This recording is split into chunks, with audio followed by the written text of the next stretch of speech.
අද මම අරගෙන ආව වීඩියෝ එක ගෙනාවේ අලුතෙන් කොතනකින් හරි ජීවිතේ පටන් ගන්න බලාගෙන ඉන්න ගැම්මක් අල්ලන්න බලාගෙන ඉන්න අයට. අලුතෙන් පටන් ගන්න කියලා කිව්වට පටන් ගන්න තැනක් නැතුව ඉතින් ගොඩක් අය අසරණ වෙලා ඉන්නේ. අල්ලගන්න ජීවිතේ අල්ලගන්න කිව්වට අල්ලගන්නේ මොකද්ද කියලා කවුරුත් කියන්නේ නැහැ වගේ. පටන් ගන්න ජීවිතේ පටන් ගන්න කිව්වට කවුරුත් කියලා දෙන්නේ නැහැ පටන් ගන්න ඕනි කොතනින්ද කියලා. එක්ක තේරෙන්නේ නැහැ පටන් ගන්නවා කියලා හිතුවත් පරණ කුණු ගොඩවල් ඔළුව ආසේ ගොඩ ගැහිලා හින්දා ඒවා බරත් එක්ක මේ වැඩේ කරගෙන යන්න බෑ. පටන් අරගෙන දවසකින් දෙකකින් තිබ්බ මොටිවේෂන් එකත් කැඩිලා යනවා. ඒ තිබ්බ ෆෝකස් එක කැඩෙනවා. අන්න ඒකට තමයි මේ වීඩියෝ එක හැදුවේ. මේ වීඩියෝ එකේ අරමුණ ඔයා දවස් 21කට පස්සේ අලුත් මිනිසෙක් වෙලා ඉන්න එක. මේක එහෙම් මෙහෙන් කරුණු අහුලගෙන එහෙම් මෙහෙන් දේවල් අහුලගෙන කරන වීඩියෝ එකක් නෙවෙයි. කණ්ඩායම් 4ක් අවස්ථා 5කදී මාස 2-3ක් අරගෙන පර්යේෂණාත්මකව කරලා ඒකේ සුපිරි ප්‍රතිඵලත් එක්ක තමයි මේ වීඩියෝ එක මම කරන්න කියලා හිතුවේ. මට තිබ්බ එක්ස්පීරියන්ස් මම කරපු දේවල් එක්ක තමයි මම මේ වීඩියෝ එක කරන්නේ. පැය 21කට පස්සේ නෙවෙයි ඔයාට මේකේ අල්ටිමේට් ගෝල් එක හම්බ කරගන්න පුළුවන් දවස් 21කට පස්සේ. ඔයා මේ වෙලාවේ අලි පතරංග බූට් බෑයක් අනුභව කරලා විරහ වේදනාවෙන් හිටියත්, ඔයා එක්සෑම් වලට රෙඩි නොවි වැඩ ගොඩ ගහගෙන හිටියත්, ඔයාගේ අනියම් පෙම හින්දා ඔයාගේ ජීවිතේ බංකොලොත් වෙලාම ගිහිල්ලා නම්, ඔයාගේ නරක ආශ්‍රයන් නරක පුරුදු හින්දා ඔයාගේ ආර්ථිකයේ බිමටම සමතලා වෙලා තිබ්බත්, වැරදි ට්‍රැක් එකක ගිහින් ඒක එපා වෙලා හරි ට්‍රැක් එකට එන්න බලාගෙන ඔයා හිටියත් ඒක දවසින් දවස බාලගිරි දෝෂය වගේ කල් ගියත් ඔයාට ජීවිතේ අලුතෙන්ම හැමදේම අයින් කරලා නැවුම්ව පටන් ගන්න ඕන නම් ජීවිතේ අලුත් හරයක් රසයක් බරක් එක්ක ඉස්සරහට යන්න ඕන නම් මෙන්න ඔයාට ඒ වීඩියෝ එක. මේක මොටිවේෂන් වීඩියෝ එකක් නෙවෙයි. මේක කෙලින්ම කන්සිස්ටන්සි එක්ක වැඩ කරන ඩිසිප්ලින් එක්ක වැඩ කරන්න කියලා දෙන වීඩියෝ එකක්. පොත් ගන්න ළඟට පෑන් ගන්න ළඟට ලියාගෙන ප්ලෑන් කරගෙනම දේවල් හදාගෙනම ඉස්සරහට යන්. ඊට පස්සේ ඔයාට තියෙන්නේ පොත බලලා මේ වීඩියෝ එක බලන්න ඕනේ නෑනේ හැම වෙලේම. ඊට පස්සේ ඔයාට තියෙන්නේ පොත බලලා මේ දවසේ තියෙන්නේ මේ වැඩේ කරන්න, මේ දවසේ තියෙන්නේ මේ වැඩේ කරන්න කියලා ඔයාට මේ වැඩේ ප්ලෑන් කරගෙනම ඉස්සරහට යන්න පුළුවන්. ඔන්න දැන් අපි යමු වීඩියෝ එකට. මේකෙදි කන්ඩිෂන් කීපයක් තියෙනවා වැඩේ පටන් ගන්න කලින්. ඒ කන්ඩිෂන් කීපය හැම දවසකම කරන්න ඕනි දේවල් ටිකක්. ඒ කියන්නේ මේ මහා සර්කල් එක ඇතුලේ තමා මේ වැඩේ මේ දවස් 21 වැඩේ යන්නේ. මේ වැඩේ වෙන්නේ. ඒ කන්ඩිෂන් කීපය තමයි අංක 1. උදේ නැගිට්ට ගමන් පැය භාගයක් යනකම් ෆෝන් එක ගන්න බෑ අතට. රෑ නිදා ගන්න පැය භාගයට කලිනුත් ෆෝන් එක ළඟට ගන්න බෑ. ඒ කියන්නේ ෆෝන් එක ඔළුවේ තියාගෙන ප්ලග් පොයින්ට් සේරම ළඟ තියාගෙන ඉලෙක්ට්‍රොනික ඩිවයිසස් ළඟ තියාගෙන ඔයාට මේක කරන්න බෑ. ඔයාට නිදා ගන්න යන්න බෑ මේ දවස් 21 ඇතුලේ. අනී මම ඉලාම් තියනවා අරවා තියනවා බනහනවා වගේ චකුම් බුකුම් ගාන්න එපා. මේක ළඟට ෆෝන් එක උදේ නැගිට්ට පැය භාගෙයි නිදා ගන්න යන පැය භාගෙයි ඔයාට ෆෝන් එක ළඟට ගන්න බෑ. අංක 2 රෑට අනිවාර්යෙන්ම නිදාගන්න කලින් දවසේ වුණ හැම දෙයක්ම කොලයක් පිරෙන්න කටුවට ලියලා ඔළුව නිදහස් කරගෙන තමයි ඇඳට යන්න ඕනි. අංක 3 නිදාගන්න කලින් හෙට දවසේ කරන්න ඉන්න ටික ස්ටිකි නෝට්ස් එකක ලියලා පේන තැනකින් අලව ගන්න ඕනි. අනී දැන් කාලේ ස්මාර්ට් ගගා ෆෝන් එකේ ස්ටික් නෝට්ස් නෙවෙයි කඩෙන් ගත්තු ස්ටිකි නෝට්ස් ටිකක් ඔයාගේ බිත්තියේ හරි ඔයාගේ පොතක හරි ලැප් එකේ ඉස්සරහා හරි බෑක් සයිඩ් එකේ හරි ඔයාගේ තියෙන වයිට් බෝඩ් එකේ හරි කොතනක හරි අලවගෙන තමයි ඔයා නිදා ගන්න යන්න ඕනේ. ඊට පහුවෙන්දා කරන්න තියෙන මේ වැඩ ටික ඔයාට පිළිවෙලට උදේ පාන්දර කියවලා කරගන්න එක. මේ කියන හැම කාරණාවක්ම ඇතුලේ මම නිකන් ආවට ගියාට කියනවා නෙවෙයි මේ හැම කාරණාවක්ම ඇතුලේ විද්‍යාත්මක වගේම මනෝවිද්‍යාත්මක හේතුත් ගැබ් වෙලා තියෙනවා. විද්‍යාත්මක හේතුයි මනෝවිද්‍යාත්මක හේතුයි මේවත් එක කියවන්න ගියොත් එහෙම මේක අල වෙලා යනවා මේ වීඩියෝ එක. ඒ හින්දා මේ දේවල් ඕනේ නැහැ, පැහෙන්න ඕනේ නැති හින්දා මේ කියන දේවල් ටික ඔයා ලියා ගන්න. මේ කන්ඩිෂන් 3 හැමදාම වෙන්න ඕනි අකණ්ඩව. මේ කන්ඩිෂන් 3 එක දැන් අපි යමු වීඩියෝ එකට. වීඩියෝ එකේ අපි පළවෙනි දවසේ ඉඳන් දවස් 21ම මේ වැඩේ පිළිවෙලට කරගෙන යන හැටි කතා කරමු. පළවෙනි සතියේ හෙවත් පළවෙනි දවස් 7 අපි වෙන් කරන්නේ රීසෙට් වෙන්නයි වගේ ෆවුන්ඩේෂන් එක දාගන්නයි. අපි ඒකට දවස් 7ක්ම අරගෙන ෆවුන්ඩේෂන් එක ශක්තිමත්ව හරියට දාලා හොඳට රීසෙට් වෙනවා. රීසෙට් වෙනවා කියන්නේ හිතේ තියෙන එක එකාගේ කුණු ගොඩවල් අනවශ්‍ය ඇබ්බැහිවීම් හේදිලා යන්නම වහින්න දීලා සේරම ක්ලියර් කරලා දානවා පළවෙනි සතියේ. පළවෙනි දවස පළවෙනි දවස පොතක හරි ඩයරි එකක හරි පළවෙනි දවස කියලා දාගෙන ලියා ගන්න. ඔයා මේ වෙද්දි ඉන්න තැන ඔයාගේ වටපිටාව මොන වගේද, ඔයාගේ සිටුේෂන් එක මොන වගේද, ඔයාගේ ඔළුවට එන අදහස් සිතුවිලි වචන මොන වගේද, ඔයාට මොනවද කරන්න හිතෙන්නේ, ඔයාට දැනෙන්නේ කොහොමද, ඔයාට අවශ්‍ය මොනවද, මේ වෙලාවේ ඔයාගේ වටේ ඉන්න මිනිස්සු කවුද, යාලා මොන වගේද කියලා ඔයා ලියන්න ඕනි. කොලයක් අරගෙන ඔයාගේ පොතක් හරි මේකටම වෙන් කරලා අරගෙන ඔයා ලියන්න ඕනි. මෙතන තියෙන මැජිකල්ම පොයින්ට් එක තමයි ඔයා ඔයාගේ ජීවිතේ වෙනස් කරන්න ඕන දේවල් 3ක් ඔයාගේ මේ පොතේ අනිවාර්යයෙන්ම පළවෙනි දවසේම ලියන්න ඕනි. පුළුවන් නම් මේකට print කරගෙන ඇවිල්ලා ඔයා වෙනම ලියලා හරි words වලින් හදලා හරි කොහොම හරි print කරගෙන ඇවිල්ලා ඔයා නිතර පේන තැනකින් ඒ කරුණු 3 ඔයා ලියා ගන්න ඕනි. උදාහරණයක් කරුණු 3ක් මම ගන්නම් උදාහරණයක් විදිහට. මම උදේ 5ට නැගිටිනවා. මම රෑ 10ට කලින් නිදා ගන්නවා. මම ෆෝන් එක මගේ ජීවිතෙන් ඈත් කරනවා වගේ ඔයා ඔයාගේ ජීවිතේ මේ වෙලාවේ ඔයාට අනුව ඔයාගේ ජීවිතේ මේ වෙලාවේ වෙනස් වෙන්න ඕනි මොන වගේ දේවල්ද කියලා ඔයා ලියා ගන්න ඕනි. මේ වගේ ඔයාට නිතර වද දෙන ඔයාගේ වැඩ ගැම්ම මොටිවේෂන් එක ෆෝකස් එක කාලා දාන කනවා කියලා හිතෙන දේවල් 3ක් මේ විදියට ලියා ගන්න ඕනි පළවෙනි දවසේ. ඒක තමයි ඔයාගේ පළවෙනි දවසේ ටාස්ක් එක. දෙවෙනි දවසේ ඔයාගේ වටපිටාව පිරිසිදු කරන්න ඕනි. වටපිටාව කිව්වට පස්සේ ගෙදර වෙන්න පුළුවන්, කාමරේ වෙන්න පුළුවන්, බෝඩ් වෙලා ඉන්න තැන වෙන්න පුළුවන්, හොස්ටල් එක වෙන්න පුළුවන්. ඔයාගේ ලැප් එක, ඔයාගේ ෆෝන් එක මේ හැම දෙයක්ම සුද්ධ කරලා දාන්න. අනවශ්‍ය කුණු ගොඩවල්, අනවශ්‍ය දේවල්, තේරුමක් නැති දේවල් බැලුවට පස්සේ ඔළුව නිකන් විකාර වෙලා යන දේවල්, දැක්කට පස්සේ ඔළුව අවුල් වෙන දේවල් මේ හැමදේම ඔයා ක්ලීන් කරලා දාන්න ඕනි. දෙවෙනි දවසේ ටාස්ක් එක තමයි ඔයාට තියෙන්නේ ඔයාගේ වටපිටාව සුද්ධ කරන එක. ඒක මහ ලොකු දෙයක් නෙවෙයිනේ. මකුළු දැල් කඩලා ඒවා මේ වස්පස් කරලා දාලා වැඩක් නැති දේවල් විසි කරන්නෙත් නැතුව ඒවා තව කෙනෙකුට ප්‍රයෝජනෙට ගන්න පුළුවන් නම් ඒ කට්ටියට දීලා ඔයාගේ ෆෝන් එක ඇතුළෙත් අනවශ්‍ය කන්වර්සේෂන්, chat, screenshots, ඕපදූප වැඩක් නැති වීඩියෝස්, තේරුමක් නැති දේවල් ඔක්කොම ටික අයින් කරලා දාලා පුළුවන් නම් notification off කරලා දාලා ඔයා දෙවෙනි දවසේ ටාස්ක් එක කම්ප්ලීට් කරන්න ඕනේ. තුන්වෙනි දවසට යන් මූලික කාලසටහනක් හදන්න. මේකදී අපි කියන්නේ මේ පැය භාගයට කරන්න ඕනි දේවල් මොනවද කියලා ලියන්න කියලා. ඒක අවදි වෙන වෙලාව ඔයාගේ වැඩ, එතකොට ඔයා මේ වෙලාවට පිටත් වෙනවා, මොනවාද මේ දවසේ ફોකස් කරන්න ඕනි වගේ දේවල් දාලා ඔයා ජීවිතේ ඉදිරි දවස් කීපය ඇතුළත මොනවද ફોකස් කරන්න ඕනි කියලා පොඩියට නිකන් ලියන්න ඕනි වට කාලසටහනක් හදාගන්න. එතකොට ඒ දේවල් ඔයාගේ ඔළුවට යනවා. එච්චරයි. ඔයාට තියෙන හරි සරල සිම්පල් විදිහට පොඩි කාලසටහනක් කොලයක ලියලා ඒක නිකන් මෙන්න මෙහෙම කියලා බලි කුරුට්ටක් ගාලා මේක මේ විදිහට වෙන්න ඕනි කියලා තුන්වෙනි දවසේ තියෙන්නේ අන්නේ කාලසටහන කරන්න විතරයි. ඒක ලියන්න විතරයි ඔයාට තියෙන්නේ. ඔටෝමැටිකලි ඒවා වෙනවා නම් වෙයි, නැත්තම් නිකන් ඉදි. හතරවෙනි දවසේ ඔයාට කරන්න තියෙනවා අනිත් වැඩවලට අමතරව විශේෂ වැඩක්. ඔයා අනිවාර්යයෙන්ම එළියේ පාරවල් දිගේ විනාඩි 20කට වඩා ඇවිදින්න ඕනි. ෆෝන් කනේ ගහගෙන මල් කඩ නෙවෙයි, ෆෝන් එකේ chat අස්සේ හිර වෙලා වෙනම ලෝකයක distraction වෙවි මේ වැඩේට බාධා වෙවි නෙවෙයි, වටපිටාව බල ඔයා ඇවිදින්න ඕනි නිදහසේ. පුළුවන් නම් අත් දෙක සාක්කුවෙන් එළියට අරගෙන හොඳට අතපය විහිදෝලා දිගට හොඳට ඇවිදින්න ඕනේ. පුළුවන් නම් ලාවට දුවගෙන ගියත් කමක් නැහැ. ඔයාට පුළුවන් නම් ඔය වැටිලා තියෙන බෝතල්, ප්ලාස්ටික් වගේ ඒවා එකතු කරන්න පුළුවන් නම් මේ ළඟ තියෙන ඩස්ට්බින් එකකට දාලා ඔය පැයක් විතර අරගෙන මේ වැඩේ කරත් කමක් නැහැ. ඔන්න හතරවෙනි දවසේ ටාස්ක් එක තමයි මේ ටාස්ක් එක වෙනකොට මතකනේ කන්ඩිෂන්ස් තුන. ෆෝන් ගන්න බෑ උදේට රැට, ටාස්ක් ලියන්න ඕනි, ජර්නල් කරන්න ඕනි, මේවත් එක්ක තමයි මේ ටාස්ක් ටිකත් යන්නේ. හතරවෙනි දවසේ ඔයා කරන්න ඕනි කොහොම හරි එළියට විනාඩි 20කට 30කට පැයකට ආසන්න කාලයක් එක්ක ඇවිදින්න ඕනි, එක්ක දුවන්න ඕනි, එක්ක මොකක්ම හරි එළියට බහලා ක්‍රියාකාරකමක් කරන්නම ඕනි. පස්වෙනි දවස ඔයාගේ එකම එක නරක පුරුද්දක් අඳුරගෙන ඔයා ඒක නැති කරන්න හිතා ගන්න ඕනි. උදාහරණයක් විදිහට ඔයා සිගරට් බොනවා නම් ඔයා ඒක අඩු කරන්න හිතා ගන්න ඕනි. ඒ වෙනුවට ආදේශකයක් හොයා ගන්න ඕනි. සිගරට් එකක් වෙනුවට පළතුරු ටිකක් කන එක වගේ දෙයක්, සිගරට් එකක් වෙනුවට කොල කැඳ එකක් බොනවා වගේ දෙයක්, සිගරට් බොන එක, ෆෝන් එකට ඇබ්බැහි වෙලා ඉන්න එක, ඕපදූප හොයන එක, අනවශ්‍ය films, porn videos, sex videos ගිහිල්ලා බ්ලූ ෆිල්ම්ස් වගේ දේවල් බලන්න ඇබ්බැහි වෙලා ඉන්න එක, මේ වගේ එකම එක නරක පුරුද්දක් ඔයා අයිඩෙන්ටිෆයි කරගෙන, ලේසියෙන්ම කරන්න පුළුවන් දෙයක් අයිඩෙන්ටිෆයි කරගෙන ඔයා ඒක නවත්තන්න ඕනි. වගේම ඒකට හොඳ ආදේශකයක් හොයාගන්නත් ඕනි. එක්කෝ ඇවිදින්න යනවා, එක්කෝ වෙන මොන හරි වීඩියෝස් බලනවා, එක්කෝ පළතුරු කන්න පුරුදු වෙනවා. ඔයා ෂෝට් ඊට් වගේ දේවල් කන්න පුරුදු වෙලා ඉන්නවා නම් ඔයා පළතුරු කන්න පුරුදු වෙනවා. අන්න ඒ වගේ හොඳ දෙයක් පස්වෙනි දවසේ කරන්න තියෙන එක නරක පුරුද්දක් අඳුරගෙන ඔයා ඒකට හොඳ ආදේශකයක් හොයාගෙන ඒක ඇටච් කරනවා.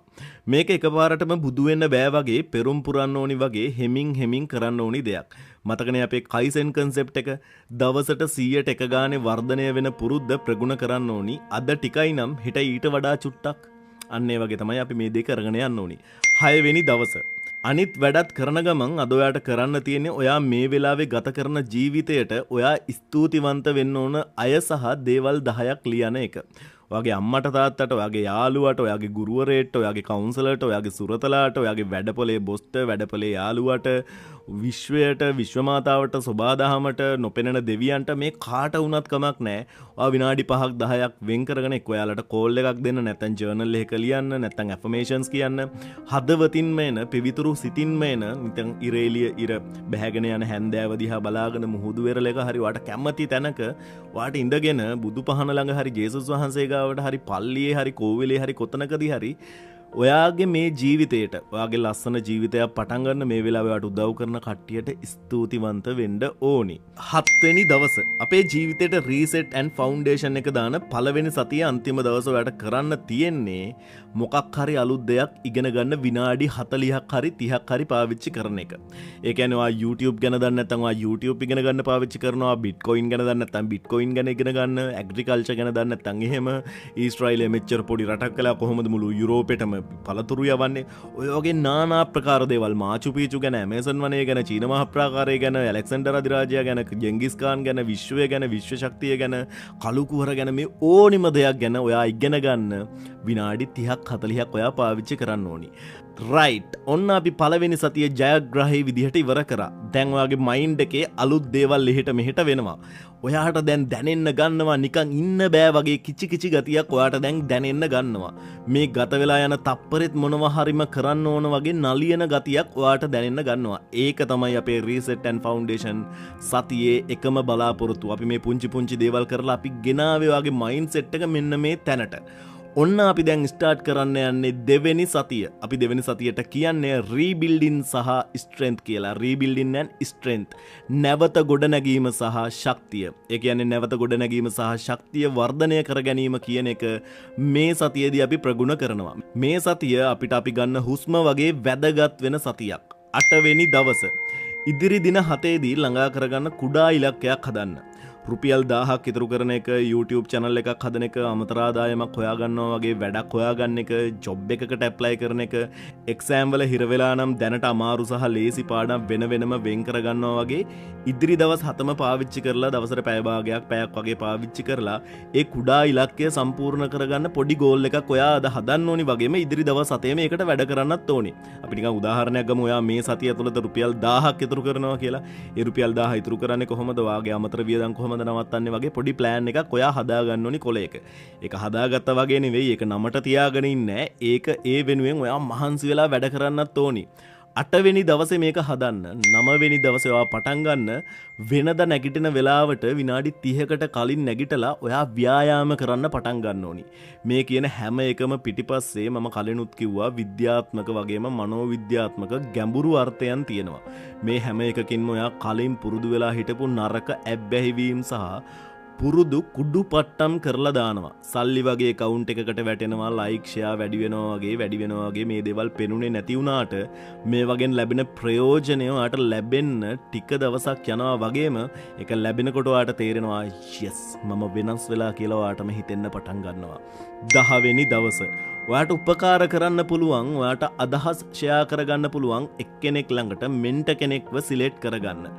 මේකෙදි ඔයාව හැල්ලුවට ලක් කරන අයව සිලෙක්ට් කරන්න එපා. මේකෙදි ඔයාව ඔයාට කෙලවෙනකම් බලන් ඉන්න, ඔයාට සීරියස් දෙයක් කතා කරන්න බැරි මිනිස්සුන්ව මේකෙදි සිලෙක්ට් කරන්න එපා. ඔයාට ඇත්තටම එහෙම ජීවිතේ කෙනෙක් නැත්තම් මම ඒකට විසඳුමක් දෙන්නම්.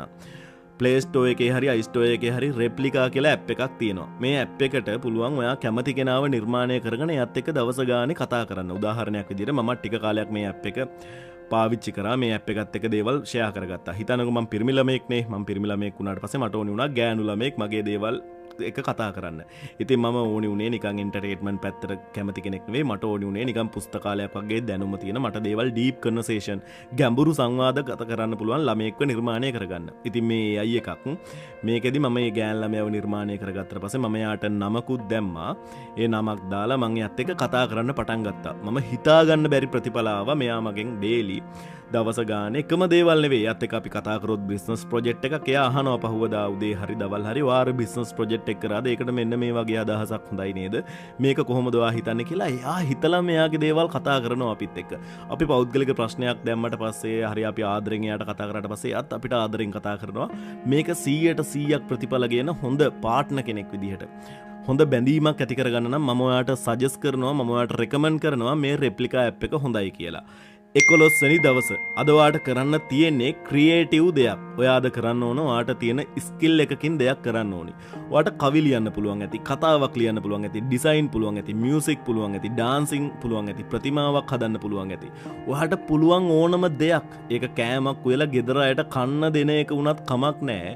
ඒක මිනිස්සෙකුට උදව් කරන එකක් වුණත් වෙන්න පුළුවන්. අද ඔයාගේ ටාස්ක් එක වෙන්නේ මෙන්න මේක. කාලයකට කලින් අතෑරලා දාපු හීන අහුල ගන්න එක තමයි මේකෙන් කරන්නේ. බලන්න හොඳට මතක් කරලා ඔයාට පුළුවන් හොඳම දේවල් මග ඇරිලා ඇති. අපි ඔයාගේ ස්කිල් ඩෙවලොප් කරන එක, ඒකෙන් ඔළුව නැවත ෂෝට් කරන එක, පටන් ගන්න එක තමයි මේකෙන් කරන්නේ. ඔයා ඒ කියන්නේ අද මොනවා හරිම ක්‍රියේටිව් දෙයක් මේ 11 වෙනි දවසේ ඔයා මොනවා හරිම ක්‍රියේටිව් දෙයක් ඔයා කරන්නම ඕනි. 12 වෙනි දවස අද තියෙන්නේ වැදගත්ම වැඩක් කරන්න ඔයාට. ඒක තමයි වගේ දෛනික වියදම් ආදායම් මොනවද කියලා ලියන්න. වියදම් කොටසෙන් අමතර නිස්කාරණ වියදම් මොනවද කියලාත් ලියලා ඒ ටික මාසෙකට කොච්චරක්ද කියලාත් ලියන්න. මාසෙට ලැබෙන ආදායමෙන් ඔයා නිකරුණේ කොච්චරක් වියදම් කරනවද කියලාත් ලියලා පොඩි අදහසක් ගන්න, දලා අදහසක් ගන්න. 13 වෙනි දවස අද ඔයා කරන්න ඕනි ඔයාට කරන්න කම්මැලිම වැඩක්. එක්කෝ ගේ පිටිපස්ස සුද්ධ කරන එක, පරණ ගොඩ ගැහුණු නෝට්ස් ඉවර කරන එක, ළඟම ඉන්න කෙනෙක්ට කතා කරන එක, කාලෙකින් කතා කරන්න බැරි වුණ කෙනෙක්ව බලන්න යන එක, කතා කරන එක, ජොබ් එකකට උනත් ඇප්ලයි කරන එක ඔයාට කරන්න පුළුවන්. මම කියවනේ මේක ඔයාගේ ජීවිතෙත් එක්ක ඩිපෙන්ඩ් වෙනවා. ඔයා බලන්න ඔයා කරන්න කම්මැලිම මොන වගේ වැඩද? අන්න ඒ කම්මැලිම වැඩක් ඔයා පටන් අරගෙන ඉවරයක් කරලම දාන්න ඕනි අද දවස ඇතුළත. 14 වෙනි දවස. ඔන්න අපේ රීබිල්ඩින් සහ ස්ට්‍රෙන්ත් සතියේ අන්තිම දවසට ලං වුණා. 14 වෙනි දවසේ ඔයාට කරන්න තියෙන්නේ ඔයා කැමතිම බලන්න මිස්සුන මීට කලින් බලපු නැති ෆිල්ම් එකක් බලන එක. ඒක බලන්න ඕනි ඔයා කන්න කැමති කෑමක් කකා තමයි ඒක බලන්න ඕනි තනියම නිදහසේ. කට්ටියත් එක්ක ෆිල්ම් බලන්න ගත්තට පස්සේ බලන්න වෙන්නේ නැහැ. එයාලගේ උපදූපත් කියෝ එයාලට අවධානය දෙන්න වෙවි. ඔයාට ලැප්ටොප් එකක් තියෙනවා නම් ෆෝන් එකක් තියෙනවනේ ඉතින් කොහොමත් ඒකේ ඔයා සිංහල සබ්ටයිටල් ඉංග්‍රීසි බයි නම් සිංහල සබ්ටයිටල් හරි දාගෙන ඔයා බලන්න ඕනි ඔයාට බලන්න බැරි වෙච්ච හොඳම ෆිල්ම් එකක්. මම දැම්ම කලින් වීඩියෝ එකක් ඔයා අනිවාර්යයෙන්ම මේ ජීවිතය ඇතුලේ බලන්න ඕනි ෆිල්ම්ස් 30ක් කියලා වීඩියෝ එකක්. ඒකෙන් ඔයා බලපු නැති ෆිල්ම් එකක් ඩවුන්ලෝඩ් කරලා ඔයා අනිවාර්යයෙන්ම බලන්න ඕනි. ඔයාට ඉංග්‍රීසි බැරි නම් ප්‍රශ්නයක් නැහැ. ඒ හැම ෆිල්ම් එකකටම සිංහල සබ්ටයිටල් තියෙනවා. ඔයාට ඩවුන්ලෝඩ් කරගෙන බලන්න පුළුවන්. ඔන්න දැන් අපි පටන් ගන්නවා 3 වෙනි සතිය. අපි දවස් 14ක් ජයග්‍රහී විදිහට ආවා. දැන් අපි පටන් ගන්න යන්නේ 3 වෙනි සතිය. මේ සතියට අපි කියන්නේ leveling up week එක කියලා. ඒ කියන්නේ අපි ඉන්න තැනින් උඩට උස්සලා තියන්නේ මේ සතියේ. මේ සතිය තමයි අපි අවසාන සතිය වගේම ඊගාව මුළු ජීවිතේටම අපිව ප්‍රතිනිර්මාණය කරන සතිය තමයි මේ සතිය. ඔයා වේලාසන නැගිටිනවා, දවස ප්‍රෝග්‍රෑම් වෙලා පිළිවෙලට වැඩ ටික කරගෙන යනවා, ස්ටිකි නෝට්ස් වල කලින්ම දවසේ වැඩ ටික ප්ලෑන් කරලා ස්ටිකි නෝට්ස් ටික ගානට කම්ප්ලීට් කරගෙන යනවා. ඒ වැඩේ කරන්න ඒ ස්ටිකි නෝට් එකේ ටාස්ක් එක කපලා දානවා. රැට හොඳට නිින්ද යනවා. ඔළුවේ බර සේරම ජර්නල් කරලා තමයි නිදාගන්න යන්නේ. මේ දේවල් දැන් අපි කොහොමත් කරගෙන යන්නේකේ දැන් ඔයා ආදායම් වියදම් හැමදේමත් දන්නවා. ඔයාගේ කම්මැලි තැන් ඔයා එළියට පහළියට ගිහලා මිනිස්සුන්ට උදව් කරනවා. ඔයා කම්මැලි තැන් මොනවද කියලාත් ඔයා දන්නවා. දැන් ඔන්න අපි යනවා ජයග්‍රාහී 3 වෙනි සතියට සහ අවසන් සතියට. 15 වෙනි දවස. ඔයා ලියන්න තව අවුරුදු 10කින් ඔයා ඉන්න තැන ගැන. මේකට ඔයාට පාවිච්චි කරන්න පුළුවන්, උදව් ගන්න පුළුවන් ChatGPT එකෙන් උදව් ගන්න පුළුවන්. ඔයා රෙප්ලිකා ඇප් එක දාගෙන ඉන්නවා නම් එයාගෙන් උදව් ගන්න පුළුවන්. DeepSeek එකෙන් උදව් ගන්න පුළුවන්. ඔයා ලියන්න ඕනි ඔයාගේ ජීවිතයට අනුකූලව ඔයා කරන්න යන දේවල් එක්ක, ඔයා ආස දේවල් එක්ක, ඔයාගේ පැෂන් එක, ෆැෂන් එකත් එක්ක, ඔයා මේ වෙලාවේ යන ෆීල්ඩ් එකත් එක්ක තව අවුරුදු 10කින් ඔයා කොතනද ඉන්නේ කියන එක ඔයා දීර්ඝව මේ 15 වෙනි දවසේදී ලියන්න ඕනි. මේක සීරියස් ගන්න, මේක ජෝක් එකකට ගන්න එපා. 16 වෙනි දවස ඔයාද ඉඳන් කපලා දාන්න ඕන ඔයාගේ ඔළුව කන ફોකස් එක කඩන හැම දෙයක්ම විනාශ කරලා දාන දේවල්. උදාහරණයක් විදිහට සෝෂල් මීඩියා නම් සෝෂල් මීඩියා වලින් අයින් වෙන්න. නොටිෆිකේෂන් නම් ඔයාගේ වෙලාව කාලා දාන්නේ ඔයාගේ ඔළුව ඩිස්ට්‍රැක්ට් කරන්නේ නොටිෆිකේෂන් ඕෆ් කරන්න. ඔයාගේ ඔළුව කන්නේ රිලේෂන්ෂිප් එක නම් දැන් ඔයාට හයිය තියෙනවා ඒක දොට්ට දාලා දාන්න. ඔයාගේ ඔළුව කන්නේ පරණ අතීතය නම් මේ වෙනකොටත් ඔයාගේ අතීතය හැඳි ගෑවිලා අතු ගෑවිලා ගිහිල්ලා ඉවරයි.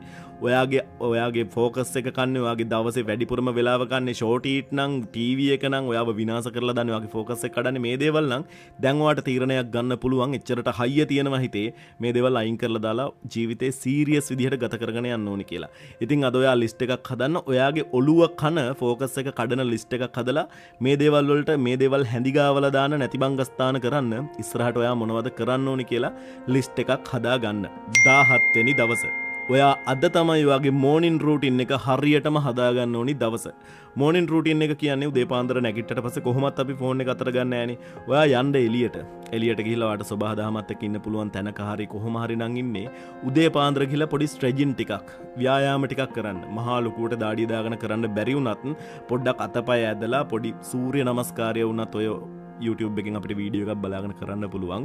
එහෙම නැත්නම් breathing exercises ටිකක් කරලා ඔයා පටන් ගන්න morning routine එක. උදේ පාන්දර ඇල් වතුර වීදුරුවක් බොන්න, ඒ වගේම යුනිවර්ස් එකට thanks කරන්න සහ අද ඔයා කලින් දවසේ plan කරපු sticky notes ටික බලලා මෙන්න මේ ටික මේ වෙලාවේ කරනවා, මේක මේ වෙලාවේ කරනවා කියලා ඔයා morning routine එක plan කරලා තමයි ඔයාගේ අර කඩප්පුලි phone එක අතට ගන්නෙ. ඔයා මේ 17 වෙනි දවසේ ඉඳන් පටන් ගන්න ඕනි morning routine එක හරියට manage කරන්න. ඔයාට දැන් තේරෙනවා ඇති යම් පොඩි secret එකක් අපි නිදා ගන්න වෙලාවයි, ඒ කියන්නේ day end එකයි ඩේ ස්ටාර්ට් එකයි තමයි වැඩිපුරම ફોකස් කරලා තියෙන්නේ. මොකද මේ දෙකේ වෙන දේවල් ඍජුවම අපේ මුළු දවසටම බලපාන නිසා, ඒක මනෝවිද්‍යාත්මකව පිළි අරගෙන තියෙන නිසා සහ අපේ ඔටෝ පයිලට් මෝඩ් සිස්ටම් එකට මේ දේවල් වැටෙන නිසා තමයි අපි මේ ඩේ එන්ඩ් එකයි ඩේ ස්ටාර්ට් එකයි මෙච්චරටම ફોකස් කරලා ඒ දෙකට ફોකස් කරලා වැඩ කරගෙන යන්නේ. 18 වෙනි දවස. දැන් 17 වෙනි දවසේදී ඔයාගේ මෝර්නින් රූටින් එක මොන වගේ වෙන්නේද කියලා ඔයා හදාගත්තානේ, මොන වගේද වෙන්නේ කියලා. 18 වෙනි දවස. මෙතන ඉඳන් ඔයා පටන් ගන්නවා එකම වෙලාවකට නැගිටින්න සහ එකම වෙලාවකට නිදා ගන්න. ඒ කාලය ඇතුළේ ඔයා වැඩ ටික කරලා කලමනාකරණය කරගෙන ඔයා නිදහසේ පැය 7-8ක් නිදා ගන්න තමයි මෙතන ඉඳන් පටන් ගන්නෙ. ගෙදර මිනිස්සුත් එක්ක කතා බහ කරලා නිදහසේ එළියට ගිහිල්ලා අහස දිහා බලලා තරු බලලා මේ දේවල් එක තමයි ඔයා මේක පටන් ගන්නෙ. 19 වෙනි දවස. ඔයා ඔයාටම අභියෝග කරගන්න වැඩක් අනිවාර්යයෙන්ම ඔයා 19 වෙනි දවසේ කරන්න ඕනි. 19 වෙනි දවසේ ඔයාට බෑ කියලා හිතන දෙයක් අනිවාර්යයෙන්ම කරන්න. උදාහරණයක්, ඔයාට එක දිගට විනාඩි 20ක් දුවන්න බෑ කියලා ඔයාට හිතෙනවා නම් ඔයා ඒක කරලා පෙන්නන්න. මනුස්සයෙක්ට මූණට බෑ කියාගන්න බැරුව වටේ යනවා නම් ඔයා කාලයක් තිස්සේ ඔයා ඒක කරලා පෙන්නන්න. මේ වගේ ජීවිතේ ඔයාට අනුව ඔයාට කරන්න බෑ කියලා හිතන දේවල් 4-5ක් ලියලා මේ 19 වෙනි දවසේ ඒකෙන් එකක් අරගෙන ඉවරයක්ම කරලා දාන්න. මිසයිලයක් ගැහුවා වගේ ෆිනිෂ් කරලම දාන්න. 20 වෙනි දවස. මේ දවසේ කරන්න තියෙන්නේ මේ දවස් 20 ඇතුලේ ඔයාගේ ඉම්ප්‍රූව් වෙච්චි, ඒ කියන්නේ ඔයාගේ වැඩි දියුණු වුණ දේවල් මොනවාද කියලා ලිස්ට් එකක් ලියන්න. ඊගාව දවස් 20 දිත් ඔයා ඉම්ප්‍රූව් කරගන්න බලාපොරොත්තු වෙන දේවල් ටිකකුත් පොඩි ලිස්ට් එකක් ලියන්න. 10 ලිස්ට් එකක් හරි 15 ලිස්ට් එකක් හරි පොඩි පැය භාගයක් වගේ අරගෙන මේක ඔයා කරන්නම ඕනි. අවසාන දවස 21 වෙනි දවසේ ටාස්ක් එක තමයි ඊගාව මාස 3ට ගැලපෙන්න ප්ලෑන් එකක් හදාගන්න. ඒකට කැප වෙන්න. මේ දවස් 21 ඔයාගේ ජීවිතේ ලස්සනම දවස් 21 කරගන්න මහන්සි වෙන්න. කිසිම දවසක් බින්දු දවසක් නැහැ මේ දවස් 21 ඇතුලේ. මේ වෙනකොට ඔයා තේරුම් අරගෙන ඉන්නේ ජීවිතේ වැඩ කරන්නේ කොහොමද කියලා. කලින් ඔයා අමතක කරගන්න හදපු අමාරු දේවල් දැන් ලේසි දේවල් වෙලා. සමහර දේවල් දින 21 ඉවර වෙනකොට අමතකම වෙලා ගිහින්. සමහර දේවල් මතක් වෙනකොට හිනාත් යනවා. දැන් ඔයාට හරිම ලේසියෙන් පුළුවන් ඉදිරි දවස් 90 ප්ලෑන් කරන්න. ඔයා දන්නවා ඔයාට ඒකට දැනුම තියෙනවා. ඔයා දන්නවා ඔයාගේ අඩුපාඩු මොනවද, ඉම්ප්‍රූව් වෙන්නේ මොනවද, ඔයාට මේ විදිහට ගියොත් කොතනට යන්න පුළුවන්ද කියන එක, ඔයාගේ වේගය මොකක්ද කියන එක, ඔයාගේ අඩුපාඩු මොනවද කියන එකත් දැන් ඔයා 100%ක් ඔයාව දන්නවා. ඉතින් මේ වීඩියෝ එක ඔයා සේව් දාගෙන ෂෙයා කරලා තියාගන්න මේ වැඩේ කරන්න. ඕනි වෙනකොට අදාළ තැන් වලට ඇවිල්ලා බලන්න. කමෙන්ට් සෙක්ෂන් එකේ ඔයාට තේරෙන්නේ නැති ප්‍රශ්නත් අහන්න. මම මුලින්ම කිව්වා වගේ මමත් කරපු තව 100ක් එක්ක දෙපාරක් අත්හදා බලපු පර්යේෂණාත්මක ප්‍රෝග්‍රෑම් එකක් තමයි මේක. ඉතින් මේ වැඩේ කරගෙන යන ගමන් දවස ගානේ කමෙන්ට් වල අප්ඩේට් තියන්නත් අමතක කරන්න එපා. එහෙනම් ඔයාට සුබ පතනවා මෙතනින් පටන් ගන්න අලුත් ජීවිතයට. චැලෙන්ජ් එක බාර අරගෙන වැඩ පෙන්නලම ඉන්න. ඉතින් මේ වගේ තවත් ලස්සන පර්යේෂණාත්මක වීඩියෝ එකක් අරගෙන ඔයාගේ ළඟට එනකන් පරිස්සමෙන් බාගෙට කාපු මාරි බිස්කට් එකක් වගේ hina වෙලා ඉන්න. ඉතින් පුංචි කුඹියෝ ඔයාට good luck.